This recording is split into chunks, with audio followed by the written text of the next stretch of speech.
There was a time when the people of Oak Ridge Valley could tell you the names of birds by their song. When front porches were places of pause, not just passage. But somewhere along the way, folks stopped looking up. Not out of malice, just habit, just life. Nestled between soft folding hills and a line of ponderosa pines, Oak Ridge was the kind of town you wouldn't find unless you meant to. One post office, one diner, and a square where time felt like it got tired halfway through the 1980s and decided to sit down and rest. The town had never been grand, but it had once been connected to the soil, to the sky, and to the soft, unseen movements of wildlife just beyond the tree line. Deer used to wander behind the churchyard. Fox kits were once seen tumbling near the library steps. There had even been stories half-whispered of bobcats seen at dawn, back when more people woke early just to listen. But slowly over the years, the rhythm shifted. Eleanor Harper noticed it most in the quiet things. She was 63 now, and she still made her way to the post office every morning, a habit left over from the years she'd mailed letters to her son when he was stationed overseas. These days, she didn't receive much mail, but she liked the walk, and she liked the sound of gravel underfoot. That morning in late September, she passed by the bakery where she once took her granddaughter for warm apple fritters. The awning was gone now, blown off in a spring storm and never replaced. The windows had ads taped to them for broadband services and flu shots. Inside, no one looked up from their phones. There used to be a bird feeder right outside that window, painted green, chipped at the corners. She remembered the chickadees that would gather there, bold as brass pecking sunflower seeds, while townsfolk chatted over coffee. But the feeder had been taken down last year. Too messy, someone said. Attracted raccoons. Maybe it did, but it also brought color and song. It's strange the things you miss once they're gone. Eleanor had always kept a small garden in her backyard. Nothing fancy, just lavender sage and an old rose bush that had survived 3 husbands' worth of winters. Every morning she tended to it, humming softly, not because she had to, but because the flowers still listened. There was a particular squirrel that came by most mornings, bold, a little bossy with a nick in his left ear. She called him Jasper. He never stayed long, just sat on the fence post, twitching his tail as if to check that she was still there. He was in a way her last regular visitor. That morning she poured herself a cup of tea and stood by the back window. Fog hung low over the ground, turning the field behind her house into a quiet watercolor. It was in moments like this she felt something tug in her chest. Not sadness, not quite. More like longing. Longing for something she couldn't name but used to feel. Maybe it's the way life creeps forward gently like ivy on old stone. One year the birds disappear, the next the trees come down, and then one day you look up and realize you haven't looked up in a long, long while. Not to admire the sky, not to see what might be watching from the edge of the woods, not even to catch a falling leaf. Not because you stopped caring, but because the world told you there were more important things to do. Deadlines, groceries, screen time, but Eleanor, she remembered. Maybe not everything, but enough. Enough to know that nature doesn't always knock. Sometimes it just waits patiently outside your window until you remember how to open it. Oak Ridge Valley wasn't alone in this. Across small towns in America, there's a quiet epidemic. Not of illness, but of forgetting. Forgetting how to notice, how to greet a sunrise without checking your phone, how to tell time by the shadows of trees. Some call it progress. Others call it survival. But in places like Oak Ridge, it's something else. A slow drift from wonder. And yet, even when we forget, the wild remembers us. Even when we pave over the roots, there are still stories in the soil. Even when we forget to look up, sometimes something looks back. Biologists call it rewilding, the slow return of native wildlife to places they once called home. Bobcats, once nearly driven out of states like Montana and Colorado, are making cautious comebacks thanks to conservation efforts. Quieter habitats and sometimes sheer luck. They slip through hedgerows, crossroads before dawn. Nest near dry riverbeds. They don't knock, they don't roar. They return like memories suddenly and softly. And somewhere on the edge of Oak Ridge, just past where the pine trees thicken and the trail stops being paved, something had already started to stir. Not loud, not dangerous, just present, waiting. Have you ever had the feeling that something is watching, but not to frighten you, just to see if you still remember? Stay with me, because the next morning someone did look up. And what she saw changed everything. They say the wild doesn't come where it's not welcome. But Luna didn't need an invitation. She just needed someone to notice. It was just past sunrise when a wild bobcat stepped onto Main Street. No one screamed, no alarms sounded. The world didn't fall apart. Instead, something quiet opened. It happened on a Tuesday morning. Not a special day. Not a holiday. Just one of those early autumn days when the air is cool enough to see your breath and the sidewalks are littered with yellow leaves curled like old paper. Eleanor Harper was at the window of Garrison's bakery. Same spot she'd stood for years watching the world go by. She didn't always buy something. Sometimes it was just for the warmth and the smell. That morning it was the cinnamon rolls. She stood with her tea looking out through the fogged-up glass when she saw movement, slow, purposeful, at the far end of the square. At first, she thought it was someone's cat. A large one. Maybe one of the strays that lived by the feed store. But as the figure moved closer, she realized this was no house cat. This was something else. Larger, thicker-legged, muscled but graceful. Her coat shimmered in the morning light, brushed bronze and ash. And her eyes, they didn't dart. They held. A bobcat. Wild. Whole. She walked with the calm of something that belonged, right into town. Eleanor didn't reach for her phone. She didn't move at all. She just stood there, hands gently wrapped around her mug, heart somehow both still and racing. The bobcat Luna, though no one knew her name yet, crossed the street past the old fire hydrant and paused at the veteran's bench under the oak tree. She didn't run. She didn't hide. She sat, right there, in the middle of the square, like she'd been coming there her whole life. Across the way, Harold the mailman had just stepped out of the post office. He froze letters halfway in his hand. Luna turned her head slightly. Their eyes met for a second. Then she blinked. Slowly. Harold said later it felt less like being stared at, and more like being acknowledged. He lowered his hand, finished placing the mail, and walked back inside, calm as ever. That's how it was. No panic, no chaos, just presence. It's hard to explain how something so wild could feel so peaceful. How something with claws and instincts and centuries of solitude could sit there like a memory returning. But that's what it felt like. A memory, like someone you used to know but forgot to miss. Luna didn't roar. She didn't prowl or pace. She simply was, as if to remind the town of something it used to know how to hold still, how to witness, how to respect a silence without needing to fill it. She stayed for nearly 20 minutes that morning. Didn't move much, watched a squirrel dart under a bench, looked at a passing truck, then turned back to the oak leaves fluttering above her. And when she left, she didn't run. She didn't even look back. She just stood, stretched, and walked slowly toward the thicket at the far edge of the square. By the time more people arrived, she was gone. But something had shifted. We're taught to fear the wild. That wild means danger. That wild means unpredictable, untamable, unknown. But what if wild isn't about chaos?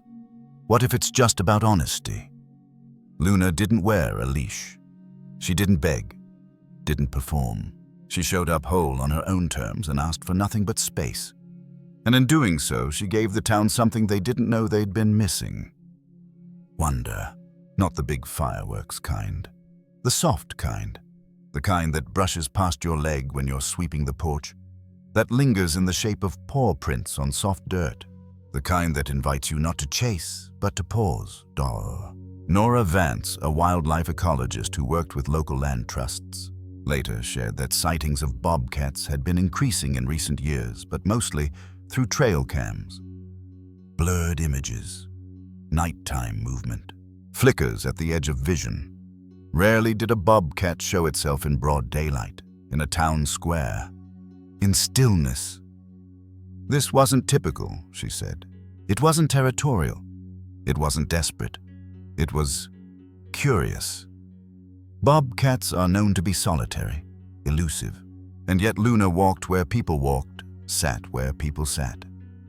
She may have grown up near human scent, Dr. Vance added, but this was more than tolerance. It was comfort. Comfort doesn't come without trust, and trust, as Eleanor would later say, is not something you demand from the wild. It's something you earn. The town didn't post warnings. No signs went up, no fences, no traps. Someone brought a camera, sure, but most didn't reach for their phones. Not right away. They just watched. And maybe that was the gift. In a world moving faster by the hour, Luna slowed time. The bakery got quiet that morning. The waitress, Holly, stopped pouring coffee for a moment just to look out the window with wide, gentle eyes. At the cafe next door, someone turned the music down. Even the old hound that usually barked at everything just tilted his head and whimpered once soft and low, then lay back down. It was as if the whole town breathed together for a moment. Not in fear, in reverence. I wonder, when was the last time you were still enough to notice something unnoticed? Not a bobcat, maybe, but a mourning dove nesting above your porch light, a moth clinging to your screen door, a line of ants tracing the crack in your walkway. Nature doesn't always knock loudly. Sometimes it just enters the square, calm, golden-eyed, and waits to be received. The next day, Luna didn't come, nor the day after that. But by Thursday morning, Harold found something unusual. 2 perfectly shaped paw prints in the dust on the post office steps, side by side, facing the door. She hadn't returned to frighten anyone. She had simply come to visit. And that was just the beginning. If you've ever shared space with a wild animal, no words, no noise, just mutual breath, tell us. Maybe it was a deer in your yard, or a hawk on a fence post. Maybe it was a moment that passed, but stayed with you. Share it in the comments, because Luna isn't the only one carrying memory. Sometimes we are too. When word spread that a bobcat had walked through town, folks in Oak Ridge didn't panic. They paused. It's funny how silence can travel faster than fear. By the following morning, everyone had heard about her. The story passed from porch to porch, like a rumor that no one wanted to spoil. Did you see her? They'd ask over fences, over coffee, over the low hum of morning news. No one said the word dangerous. Not once. Maybe it was the way she'd carried herself. Calm, unhurried. Maybe it was the way she'd looked wild, yes, but not lost. Oak Ridge had seen plenty of wild animals before deer on the edge of the ball field, foxes near the dumpsters. But this was different. This was personal, because Luna hadn't just passed through. She had entered as if she meant to remind the town of something. That Thursday, Harold the mailman set out on his usual route, still thinking about those paw prints he'd found by the post office door. He took the long way past Eleanor's street, where the maples had just started to turn. When he reached her fence, he slowed. There, in the damp grass near her rose bushes, were more prints, fresh, delicate, perfect ovals pressed into the mud. He called out softly, "Eleanor, you might want to see this." She came to the porch with a shawl over her shoulders, tea in hand. The morning was bright and the air smelled of cedar and rain. She looked down at the tracks, then back up toward the woods. "She came back," Eleanor said quietly. No excitement, no disbelief, just the calm certainty of someone who'd been expecting a visitor. They stood there for a long moment, 2 people and a story beginning to take shape between them. Sometimes a town doesn't change all at once. It shifts in the smallest gestures, how people look at the world, how they talk about it, what they choose to protect. Within days, Luna became part of the rhythm. At Garrison's bakery, they started calling the corner table by the window the bobcat seat. Children drew her in chalk on the sidewalk, round ears, short-tail eyes like marbles. Someone even left out a bowl of water near the bench where she'd sat. People began waking up earlier, hoping to catch a glimpse of her. Not out of fear, out of hope. It's remarkable what a single animal can do without ever saying a word. She didn't roar. She didn't demand attention. She just appeared and reminded them that being alive meant noticing. In most stories, a wild animal crossing into town means trouble. Animal control. Headlines. But Oak Ridge was different. They didn't chase her away. They didn't even call the authorities, at least not right away. It was the sheriff, Tom Reddington, who finally made the call to the county wildlife office just to check protocol when Dr. Nora Vance arrived. She expected a tense meeting. Instead, she found half the town gathered in the square sipping coffee and talking softly about the bobcat like she was a new neighbor. Vance listened, then smiled. "You know," she said, "it's rare for a wild animal to behave this peacefully around people. She's showing you trust. The question is, will you return it?" Eleanor's eyes met hers. "We already have," she said. Dr. Vance explained that bobcats are shy by nature, solitary hunters that prefer the edges of forests and creeks. They avoid confrontation, traveling along invisible paths called wildlife corridors, the old routes between woodlands and fields. But with land changing and forests shrinking, sometimes these animals follow their instincts right back into the places they used to live. This was their home long before it was ours, Dr. Vance told the group. Sometimes they're just coming back. The town listened. No one argued. For the first time in a long while, people of Oak Ridge stood together, not talking about loss or bills or the weather, but about something larger, something alive, something worth making room for. That weekend, a group of children gathered near the schoolyard fence with colored chalk. They drew Luna again, each in their own way. One child gave her angel wings. Another drew her lying under the oak tree, surrounded by stars. A little boy named Benny drew her beside a smaller bobcat. "Why two?" his teacher asked. "So she's not lonely," he said simply. When the adults walked by, they smiled, paused, and without meaning to, looked toward the woods. For a moment, everyone's eyes softened in the same direction. Eleanor started keeping a small notebook. She called it Luna's Days. Each morning, she'd write one line, nothing more. Tracks by the porch again. Heard her call near the creek at dawn. Saw a feather on the step, maybe from her world, maybe from mine. She never told anyone why she did it. But some things don't need explaining. Eleanor had spent years trying to fill her loneliness with noise, radio shows, TV, old letters, read twice over. But Luna brought a different kind of company. A quiet one. The kind that doesn't speak but still says, "I see you." A few months earlier, the same square had been noisy with construction. Engines, drills, the constant buzz of plans that forgot to ask permission from the earth. Now the soundscape was different. Mornings began with softer noises, the scrape of brooms, the shuffle of leaves, a few whispered greetings. Evening walks took a slower pace. Eyes lifted from phones toward the tree line. It wasn't that the town became something new. It was that it remembered what it already was. Luna didn't teach Oak Ridge anything extraordinary. She simply reminded them that gentleness is its own kind of strength. Maybe you felt it too, this ache for something simple, real, alive. Maybe you've noticed the quiet getting harder to find. It's not just Oak Ridge, it's everywhere. Across America, small towns and big cities alike are seeing wild animals, return foxes in suburban yards, deer crossing frozen rivers, even bobcats prowling the edges of shopping centers at dawn. They're not invading. They're remembering. And maybe that's what we're meant to do too. One morning, about a week after Luna's first visit, Eleanor opened her back door and found something resting on the step. It wasn't food. It wasn't fur or feathers. It was a piece of fabric, torn, sun-faded, tangled with pine needles. She picked it up slowly, brushing away the dirt. A scarf, red. Her breath caught.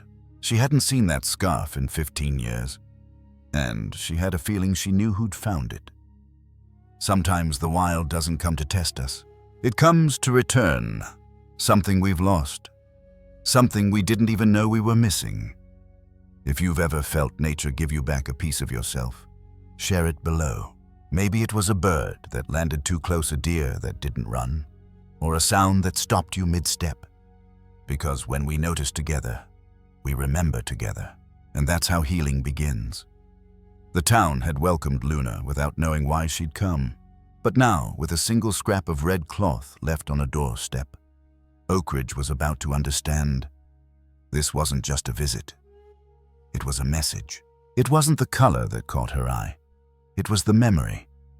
A strip of faded red fabric lay on Eleanor's back step, tangled with pine needles, heavy with dew.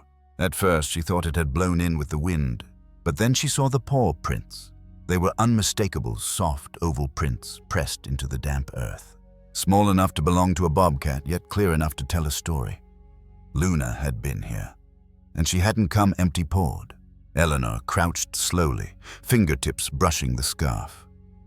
It was old, frayed, torn at one corner, carrying the faintest scent of cedar and smoke. She recognized it instantly. It had belonged to her husband Daniel.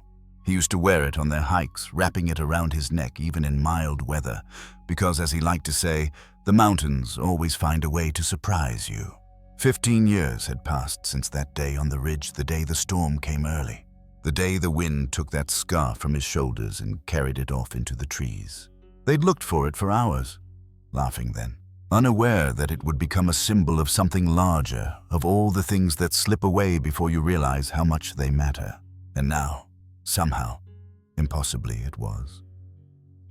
Eleanor stood in her doorway for a long time, the scarf resting in her hands. The sun was rising behind the trees, spilling golden light across the yard. Beyond the garden, the edge of the woods shimmered with mist. She didn't see Luna, but she could feel her. That quiet presence, watching not from fear, but from something closer to respect. Eleanor smiled through a sting of tears. "Thank you," she whispered, not sure if the words would reach their mark. Inside, she draped the scarf over the back of her chair. The color looked softer now, almost pink in places, but the shape, its folds, its wear, it was exactly as she remembered. When she pressed it to her face, the smell wasn't of her husband anymore. It was earth, rain, pine.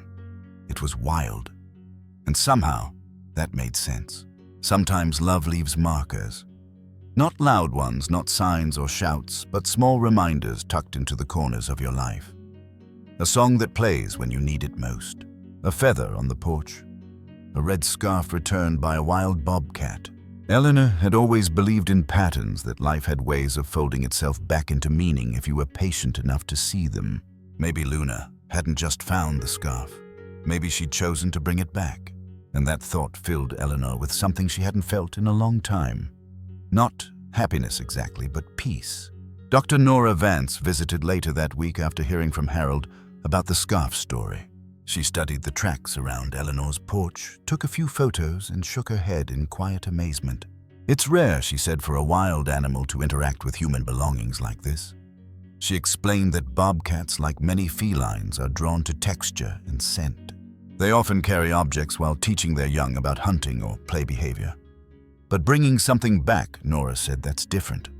That's recognition. Eleanor nodded, her hands folded gently around a mug of tea. She remembered something she said, or someone. Nora smiled softly. Maybe she remembered you. The two women stood by the window as the afternoon light deepened to amber. For a moment, neither spoke. Then Nora added, "In wildlife rescue work, we talk a lot about rewilding, how animals reclaim what's been taken. But sometimes it feels like they're helping us remember something too." Eleanor looked at the scarf again. "Yes," she said. "Like how to come home." That evening, the scarf became part of a quiet ritual. Eleanor placed it near the window where the light poured in beside a vase of dried lavender. Every morning, she'd glance at it as she passed, as if checking that it was still real. The townspeople came to see it too, neighbors stopping by with fresh-bred children leaving pine cones at her doorstep like small offerings. Some said it was coincidence. Some said it was destiny. But everyone agreed on one thing: Luna had given something back, and that gesture changed more than they expected. Harold, who'd once hurried through his route without looking up, started leaving a saucer of water near the bench where Luna first appeared. Mrs. Daly, who ran the thrift shop, put a small sign in her window. "Wild things welcome here, even the sheriff." Tom began turning off his patrol lights when driving near the woods at dusk. Little by little, the town softened. Because when one creature shows you trust, it's hard not to become gentler yourself. Dr. Vance returned weeks later with field notes. She'd found evidence of a bobcat den near the old creek bed, scratch marks, fur caught on bark, a few remains of small prey. "She's healthy," Nora said, "and she's staying close." That detail comforted Eleanor more than she expected. Knowing Luna was near made her feel accompanied even when the nights grew long. It was as though the forest itself had begun to breathe in rhythm with her home. Researchers talk about sight fidelity, how wild animals often return to familiar places that once made them feel safe. They remember scents, sounds, even the feeling of ground under their paws. Maybe Eleanor thought humans are the same. Maybe we too return again and again to what once held us, hoping it still will. Not everyone understood. One morning, a man passing through town heard the story at the cafe and frowned. "You shouldn't let that animal roam so close," he said. "It's wild. Could hurt someone." Eleanor, sitting at her usual table, smiled faintly. "She already could have," she said, "but she didn't." He shook his head. "That's luck." "No," Eleanor said, folding her hands. "That's trust." She didn't raise her voice. She didn't argue. She simply turned back to the window where the sun was breaking through the fog, scattering gold across the square. In the distance, just beyond the trees, something moved, graceful, silent, familiar. Maybe you've had a moment like that, something that returned to you long after you thought it was gone. Not as it was, but as it needed to be. Maybe it was a letter found in an attic, a song playing at the right time, or the smell of pine that carried someone's voice back to you. Sometimes life gives us small miracles, disguised as ordinary days. And maybe, like Luna, they arrive not to stir our fear, but to restore our faith. The following weeks settled into a quiet rhythm.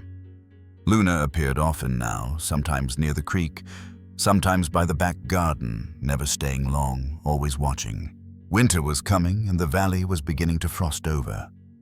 One morning, Eleanor woke to find fresh snow blanketing her porch.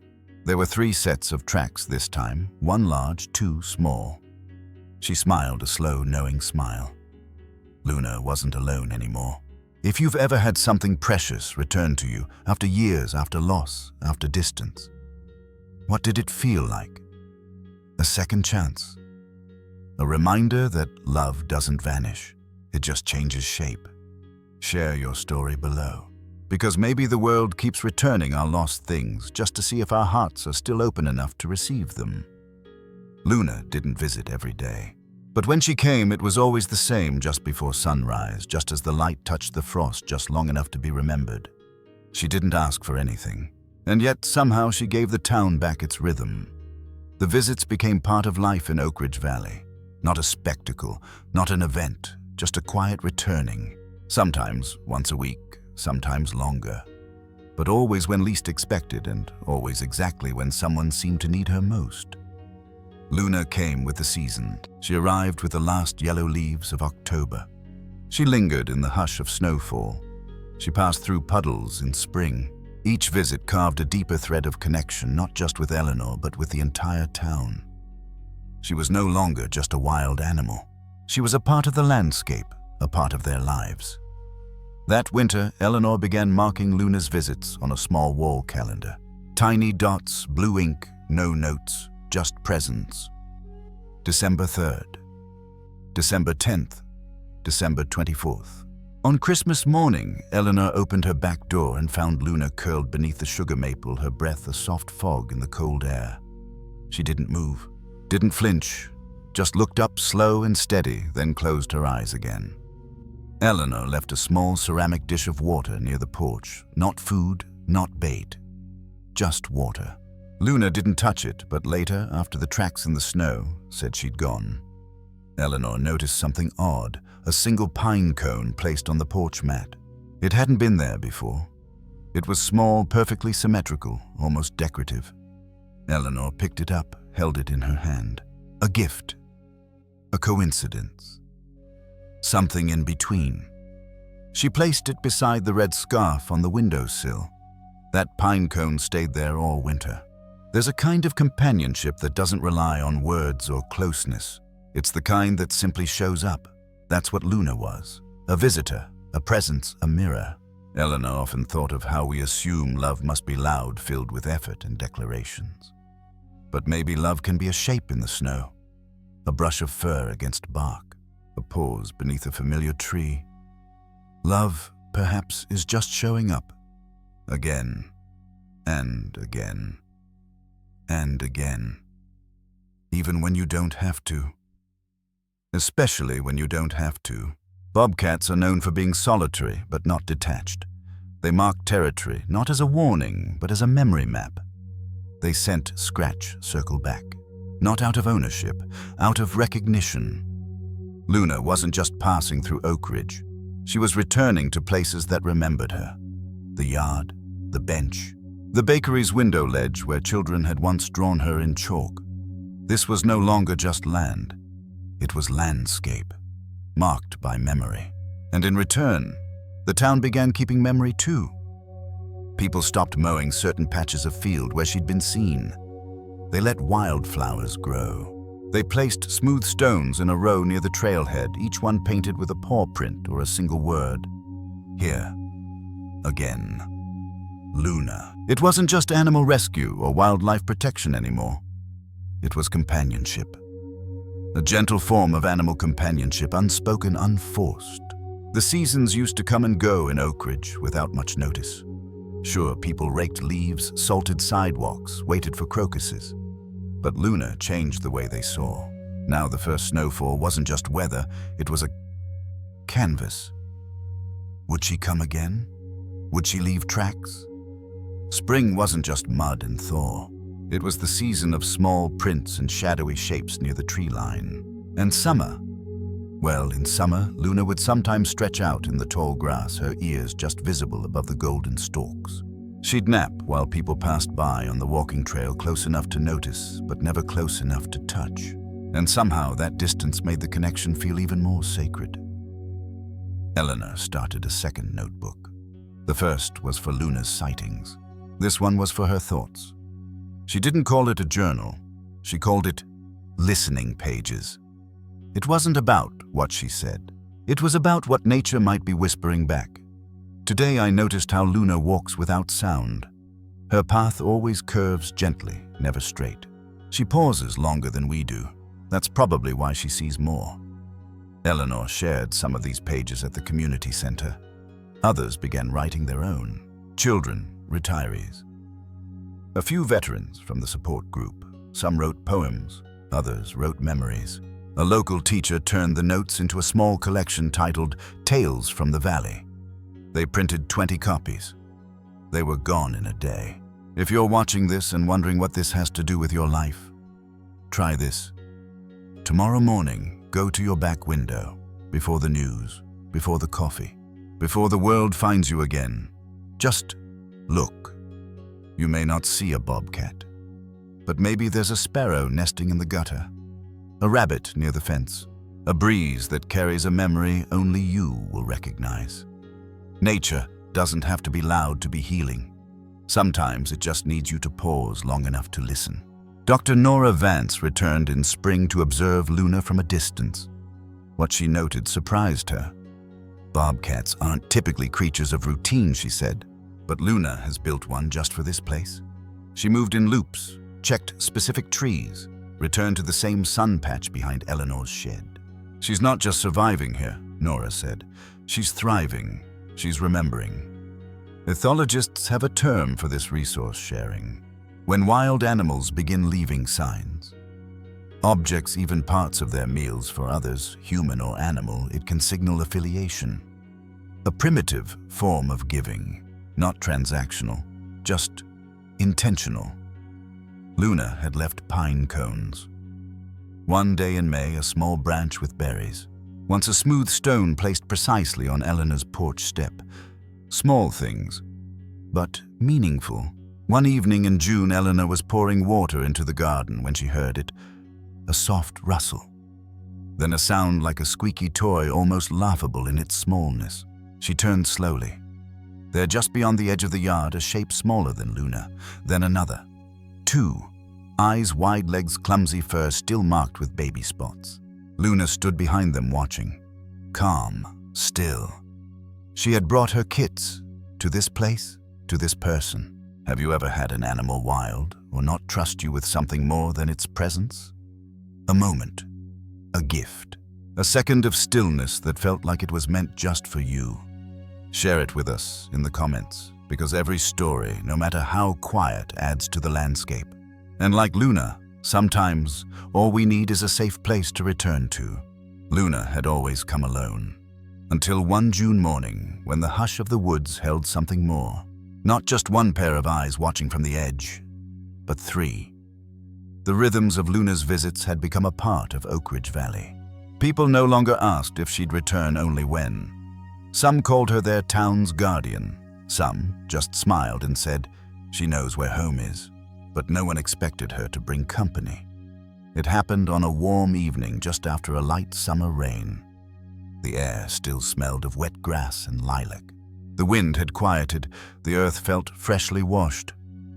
Eleanor was outside watering the garden when she felt that familiar presence. She turned toward the tree line with the ease of someone not surprised, and there she was. Luna. But not alone. Two smaller shapes stood at her sides, bobcat kits, tentative, wide-eyed, still spotted with baby markings. One tripped on a vine, the other darted behind its mother's leg, but neither ran. They were curious, watching, trusting. Eleanor didn't move. She stayed perfectly still, the garden hose still running quietly at her feet. Luna stepped forward just enough to be seen fully, then paused. The kits followed their heads, turning in unison toward the scent of lavender and water. They stood at the edge of the yard, no closer, but close enough. Eleanor knelt slowly, letting the water fall away from her hands. She didn't speak, just smiled. It wasn't about calling them closer. It was about being still enough for them to feel welcome. After a minute, Luna lay down, front legs folded neatly beneath her chest. The kits mimicked her, dropping beside her like shadows. One yawned, the other blinked lazily. Then after only a few minutes, Luna stood again. The kits followed, three shadows returning to the woods. And just like that, they were gone. But the moment lingered, long after the footprints disappeared into the earth. It's one thing to be trusted. It's another to be introduced. Eleanor sat on her porch that night with a blanket and a warm mug. She didn't write anything in her notebook, not right away. She just sat and thought about what it meant that Luna, wild and free and rooted in instinct, had chosen this yard, this town, this person, as safe ground for her young. There are no medals in nature for kindness, no applause for compassion, but animals remember. And when they return with their children, they're not just passing through, they're sharing their future. Wildlife biologists call it social transmission. When an animal passes along a behavior, a preference, or a place to its young, not through instruction, but through demonstration. By bringing her kits to Eleanor's yard, Luna wasn't just saying, "This is where I've been." She was saying, "This is where you'll be safe." It's a kind of inheritance, not of land or money, but of experience. The young learn. This place is calm. These scents are familiar. These humans do not chase, and so the bond deepens across generations. Luna didn't leave a will, but she left a message, and her children received it. Dr. Nora Vance returned that week to confirm what Eleanor already felt. This is the first recorded case of multi-generational bobcat visitation in this county. She spoke gently, crouched near a patch of flattened grass behind the shed where Luna had been seen resting. There are claw marks here, kit-sized. They've been exploring, sniffing, learning. Nora explained that while bobcats are solitary by nature, mothers do guide their kits for several months, teaching them routes, safe zones, and how to navigate the edges of human presence. And in this case, Luna's chosen safe zone was a backyard garden, a porch with chipped white paint, a quiet town that didn't shout when the wild returned. It wasn't just a story anymore. It was behavior, documented, measured, but also deeply felt. A few years ago, the thought of bobcats near town might have led to fences, warnings, even traps. But not now. Not in Oakridge. Now, when Luna's kits were spotted near the trailhead or the edge of the schoolyard field, people stopped and watched quietly. They didn't reach for their phones first. They reached for each other. Did you see them today? By the willow tree, 2 of them. Not scared, just looking around. Even the local paper ran a short column, "The Cubs of Oak Ridge, a town's quiet visitors." There was no panic, just pride, because somehow those little paws had softened something deep in the town's heart. At the library's summer reading circle, the children made drawings of Luna and her kits. One child, Ivy, drew a scene with Eleanor sitting on her porch and the 2 baby bobcats curled near her feet. "They're napping by her because she smells like roses," she said. Another boy, Milo, asked, "Can wild animals have grandmas too?" No one laughed. The teacher smiled and said, "Maybe they can." And for a moment everyone nodded as if the idea didn't need explanation. Because love doesn't always look the way we expect. Sometimes it wears fur and walks on 4 legs. Sometimes it brings its children to meet you. Maybe you've had a moment like this. Maybe not with a bobcat, but maybe with a neighborhood cat that brought her kittens to your porch, or a bird that built a nest in the same tree year after year. Or maybe it was a grandchild who climbed into your lap without being asked, who knew without words that you were safe. We often think we must do something to earn trust, but sometimes trust is just built on being there, on showing up gently, consistently, like Luna. As summer deepened, the sightings continued. The kits grew bolder, one even climbed onto the wooden fence by the vegetable patch. Another was seen pouncing on butterflies near the creek. Luna watched from a distance, less as a protector now, more as a quiet witness, letting them learn, letting them wander. And then, one morning in early September, they were gone. No paw prints, no rustle in the leaves, just stillness. Eleanor knew better than to be surprised. Kits grow, seasons change, wildness moves on, but sometimes it leaves something behind. And on the first day of fall, Eleanor found a branch placed neatly by her door, a slender piece of wood with scratch marks carved like tiny signatures. Have you ever felt chosen not with words, but with presence by an animal? A child, the land? If so, tell us. Maybe your story is the one that helps someone else believe again in quiet trust, in soft returns, in the sacred act of being remembered. The wind shifted one morning just enough to rattle the chimes on Eleanor's porch. It wasn't cold yet, but the air had changed. And sometimes, when the seasons turn, so does everything else. It had been weeks since the last sighting. No paw prints by the shed, no rustling near the garden, no glimpse of amber eyes from the tree line. Luna was gone, and this time Eleanor knew not as a guess, but as a quiet certainty. She didn't feel absence, she felt a completion, like a chapter gently closing itself. There was no moment of goodbye, no final look, just the stillness of a morning that didn't ask for anything. Eleanor went about her days the way she always had, tending her herbs, reading by the window, writing small thoughts in the notebook she now called listening pages 2.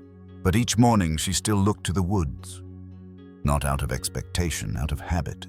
And one October afternoon, as the leaves turned to rust and gold, she found something near the maple tree, not left in the open, but nestled gently beneath a clump of dried ferns, a smooth, flat stone, dark gray. On its surface, tiny scratches, not random, not natural. 3 faint arcs, side by side. A paw print. She knelt beside it, her hands resting in her lap. It wasn't a farewell. It was a signature, the kind left by someone who understands that real love never ends loudly. It just rests. Letting go is one of the quietest things we ever do. It doesn't come with parades or closure speeches. It comes with silence, with acceptance, with the understanding that to hold on too tightly is to forget what made something beautiful in the first place. Luna had always been free. That's what made her visits so meaningful. And now she had given that freedom to her children and to Eleanor. Because true companionship, especially the kind that grows between species, doesn't need to last forever to be complete. Sometimes the very act of appearing is enough. Sometimes presence is the gift. The town felt the shift too. Children stopped asking when Luna would come. They started telling stories instead. About the day she sat under the veterans' bench. About the kits near the schoolyard. About the red scarf, the pine cones, the paw prints in snow. Luna became part of Oak Ridge's folklore, not as a myth, as memory. And memory, unlike fear, doesn't fade when the wild moves on. It deepens. Dr. Nora Vance later shared with Eleanor that it's common for bobcats to change territories once their young are ready. She's likely found a quieter range, she said, somewhere deeper in the forest. Maybe with more space, more quiet. Eleanor smiled. That's all any of us want, isn't it? When fall arrives, things begin to slow down. Bird song softens. Evening comes earlier. The wind feels like it's carrying stories, not just weather. Eleanor began taking longer walks again. Not searching, just walking. She passed by old fence posts where Luna once rubbed her scent, past the stump near the garden where the kits once played. Everything looked still, but none of it felt empty. It was as if Luna had become part of the land itself. Not visible, but not gone. So much of life teaches us that loss is a whole. That when something leaves, we are left with less. But what Luna taught Oak Ridge, what she taught Eleanor, is that sometimes when something wild moves on, it leaves more. More space in our hearts. More meaning in our days. More reverence for the subtle, the soft, the sacred. Luna didn't disappear. She changed forms, from visitor to memory, from movement to myth, from a bobcat with a name, to a spirit carried by wind and earth and time. The red scarf remained on the windowsill, folded gently beside the pine cone. The stone with Luna's mark sat in a small dish near Eleanor's garden gate. Nothing else had changed in the house, but everything inside had softened. Even the way Eleanor spoke to the neighbor's cat, or how she paused at the sound of leaves rustling, or how she no longer felt so alone during breakfast. Not because Luna was coming, but because Luna had come. And in doing so, she'd given shape to something lasting. Maybe you felt a goodbye like that. Not loud, not sudden, just complete. Maybe it was a pet you loved, or a friend who moved away, or a season of your life that ended so gently you didn't realize it was gone until months later. These moments don't ask us to forget. They ask us to carry. Softly. Like Luna's prints, they fade, but they never truly vanish. 1 week later, Eleanor heard the mail carrier stop by, same time as always. He left a small brown package, no return address. Inside, a photograph folded carefully, taken from a wildlife camera deep in the hills. It showed a bobcat larger now with a healed scar above the eye. 2 kits nearly grown flanked her sides, and one more, smaller, new, a cub, born in a new season, raised in a new range. But in the photo, the adult bobcat faced the camera ears, tall eyes steady. It was her. Luna. Have you ever let something go only to find that it returned, not in form, but in feeling, a sound, a presence? Tell us, because every ending holds the shape of a beginning, and sometimes when the wind changes, it's not loss, it's love moving. The bobcat no longer came, not in the way she used to, not with paw prints or pine cones, but somehow Eleanor's garden began to bloom in new ways. Soft things kept arriving, and none of them needed to be explained. It started with the marigolds. They'd come up stronger than usual that spring, bursting from the soil with an energy Eleanor hadn't seen in years. She hadn't even remembered planting that many. Next came the milkweed, taller than before, full of monarchs, and then the sage, which had grown in thick silvery waves all along the back fence. Neighbors noticed. "I swear your yard's been touched by something," one said, leaning over the gate with her hands full of mail. Eleanor smiled, running her hand gently across the lavender. "It has," she said. No need to say more. That summer, Eleanor did something she hadn't done in years. She opened the side yard to the public. Not for fanfare, not for crowds, just for quiet wandering. She added a wooden bench beneath the sugar maple, the one where Luna had once rested in the heat of summer, her breath low and steady. A simple sign was nailed to the trunk beside it. "Please sit." She did. Visitors came. Not many, just enough. A few parents with children who whispered instead of shouted. A retired couple who drove from 2 towns over after reading about the bobcat in the local paper. Some came with stories. Others just stood still for a while. And every so often someone would leave something of feather. A sketch, a handwritten note. "Thank you for reminding us." It wasn't a wild animal sanctuary, not officially, but in many ways it was something even rarer. It was a space of remembering. The garden had always been a place to tend. Now it had become a place to feel. People didn't rush there. They lingered. Eleanor often watched from her porch, wrapped in her shawl, as visitors sat beside the blooms or traced their fingers along the painted stones marking the border. One rock read Luna was here. Another home is where we're seen. The wind carried birdsong. The butterflies danced over tall bobcat-colored grasses. The world kept moving, but more slowly, as if the soil itself had learned something about softness, about presence, about trust. It's easy to believe that impact must be large to matter. But Luna reminded everyone in Oak Ridge that healing often begins in small, quiet ways. A wild animal entering a town square. A red scarf returned. A pair of eyes watching you like they already know your story. This wasn't just wildlife rescue. It was wild animal companionship without cages, without conditions. A bond not built on need, but on choice. And in choosing to come back to share space, to stay even briefly, Luna showed everyone something about themselves. That we are still part of nature, still capable of reverence, still able to be healed by something that doesn't speak our language but understands our heart.